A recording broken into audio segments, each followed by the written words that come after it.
পশ্চিমবঙ্গের তৃণমূল সরকারের পতনের পর থেকে কিন্তু একের পর এক তৃণমূলের বিধায়ক এবং কর্মীদের বাড়ি থেকে উদ্ধার হচ্ছে ত্রাণ সামগ্রী এবং নানা দুর্নীতিতে নাম জড়াচ্ছে তাদের। তবে এবার তৃণমূল সাংসদ, বিধায়ক বা নেতা কর্মী বা পঞ্চায়েত সদস্য নয়, পাশাপাশি কিন্তু এবার দেখা যাচ্ছে যে তৃণমূল ছাত্র পরিষদের যে রুম রয়েছে, অর্থাৎ ইউনিয়ন রুম, প্রত্যেকটি কলেজেই ছাত্রদের একটি ইউনিয়ন রুম থাকে, ঠিক তেমনি সেই ইউনিয়ন রুমগুলি এবার খোলা মাত্রই বেরিয়ে আসছে নেশা সামগ্রী।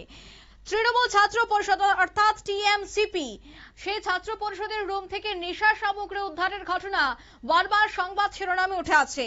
এবার কিন্তু দেখা গেল জলপাইগুড়ির প্রসন্নদেব অর্থাৎ পিডি মহিলা কলেজ থেকেই, মহিলা কলেজের ইউনিয়ন রুম থেকে মদের বোতল এবং সিগারেট উদ্ধারের ঘটনায় তীব্র চাঞ্চল্য। বিস্তারিত সে বিষয়ে জানবো, টেলিফোন লাইনে যুক্ত হয়ে গেছে প্রতিনিধি শানি রয়, কিন্তু তার আগে একবার শোনাবো ছাত্রীর বক্তব্য। ইউনিয়ন রুম খুললাম, আমাদের বিডিওএমএস কলেজের ইউনিয়ন রুম। তো কয়েকদিন থেকেই দেখতে পাচ্ছেন আপনারা, এই যে এসি কলেজের ইউনিয়ন রুম, তারপর সুরেন্দ্রনাথ কলেজের ইউনিয়ন রুম, সব কলেজের ইউনিয়ন রুমের এই অবস্থা খুব খারাপ। তো আমরাও ভাবলাম যে আমাদেরও খোলা উচিত, যেহেতু আমাদের ওমেন্স কলেজ। তো আমরা ভেবেছিলাম যে কিছুই পাবো না আমরা ওমেন্স কলেজে, সেরকম কোনো কিছুই থাকবে না। তো আমাদের ধারণা একদমই ভুল।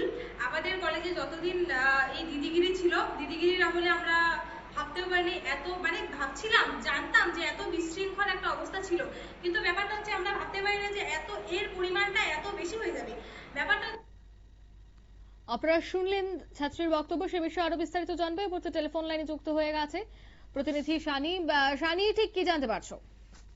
একদমই অঙ্কিতা, দেখো তুমি যেমনটা বলছিলে যে একেবারে নতুন রাজ্য সরকার আসার পরের থেকে যেভাবে তৃণমূলের নেতা মন্ত্রীদের বাড়ি থেকে ভরি ভরি জিনিসপত্র উদ্ধার হচ্ছে, তোমাকে জানাবো যে গত দুদিন আগেই আমরা দেখিয়েছিলাম জলপাইগুড়ি আনন্দচন্দ্র কলেজ। সেই আনন্দচন্দ্র কলেজে কিন্তু এবিভিপির তরফ থেকে যাদের ইউনিয়ন স্টুডেন্ট ইউনিয়ন রুম, সেই ইউনিয়ন রুম খোলার পরের থেকে রীতিমতো একেবারে কলেজের ভিতরে একটা বার নির্মাণ করার একটা অভিযোগ উঠে আসছিল এবং সেখানে আমরা একাধিক নেশা সামগ্রী আমরা উদ্ধার হওয়ার ছবি তুলে ধরেছিলাম। এবং আজ সকালবেলার যে ঘটনা তোমাকে জানাবো, এবিভিপির তরফ থেকে কিন্তু বিভিন্ন যে কলেজগুলি রয়েছে, সেই কলেজগুলির যে তৃণমূল ছাত্র পরিষদ পরিচালিত যে সমস্ত স্টুডেন্ট ইউনিয়ন রুমগুলি রয়েছে, সেই ইউনিয়ন রুমগুলির তালা কিন্তু বন্ধ ছিল এবং সেই তালা খুলে সেই অফিস দখল করে নেওয়ার একটা পরিকল্পনা চলছিল। ঠিক সেই সময়ে এবার একেবারে সংবাদ শিরোনামে উঠে এলো পিডি ওমেন্স কলেজের নাম, অর্থাৎ জলপাইগুড়ি জেলার একেবারে অত্যন্ত পুরনো একটি কলেজ এবং এই কলেজ মহিলা পরিচালিত কলেজ। একেবারে সেই মহিলা পরিচালিত কলেজের মধ্যেই কিন্তু স্টুডেন্ট ইউনিয়ন রুম, একেবারে রীতিমতো তোমাকে বলবো যে নাইট বার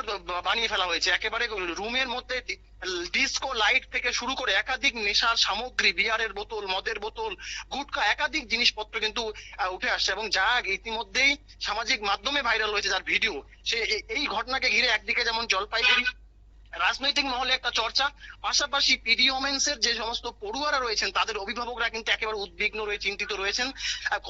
কলেজ ক্যাম্পাসের ভিতরে এভাবে দলীয় কার্যালয় নির্মাণ করে তার ভিতরে রীতিমতো রাতের বেলাতে সেই সমস্ত রুম ব্যবহার করা হতো, এমনটাই কিন্তু অভিযোগ উঠে আসছে। কারণ দেখা যাচ্ছে যে বিভিন্ন রকমারি লাইট সেখানে বসানো হয়েছে। সব মিলিয়ে এই মুহূর্তে জলপাইগুড়ি জেলায় স্টুডেন্ট ইউনিয়ন রুমের কলেজের যে স্টুডেন্ট রুমগুলি, সেই নিয়ে কিন্তু একেবারে রাজনৈতিক তরজা। একদমই, ধন্যবাদ। অর্থাৎ এ নিয়ে এক প্রকার কিন্তু সমালোচনা শুরু হয়ে গেছে যে ইউনিয়নগুলিতে নেশার ঠেক বসতো, ইউনিয়নগুলিতে রুমগুলিতে রীতিমতো নেশার আড্ডা বসতো। যাই হোক, তবে এবার এই মহিলা কলেজের ভেতর থেকে যে সামগ্রীগুলি উদ্ধার করা হয়েছে, সেই সামগ্রীগুলি উদ্ধারের পর থেকে কিন্তু দেখা যাচ্ছে যে ক্ষোভ আরো বেড়ে যাচ্ছে। ঠিক দুদিন আগে জলপাইগুড়ির অপর এক বিখ্যাত আনন্দচন্দ্র কলেজের ইউনিয়ন রুম থেকেও মদের বোতল, নিষিদ্ধ কফ সিরাপ, সিরিঞ্জ উদ্ধার হয়েছিল এবং নারীদের পোশাক উদ্ধারকে কেন্দ্র করে শোরগোল পড়েছিল। সবটা মিলিয়ে কলেজ কর্তৃপক্ষ পুরো বিষয়টি এবার খতিয়ে দেখছে, ক্যাম্পাসে শৃঙ্খলা বজায় রাখতে প্রয়োজনীয় পদক্ষেপ নেওয়ার আশ্বাস দেওয়া হয়েছে। নিয়ে নিচ্ছি ছোট্ট একটি বিজ্ঞাপন বিরতির, সঙ্গে থাকুন।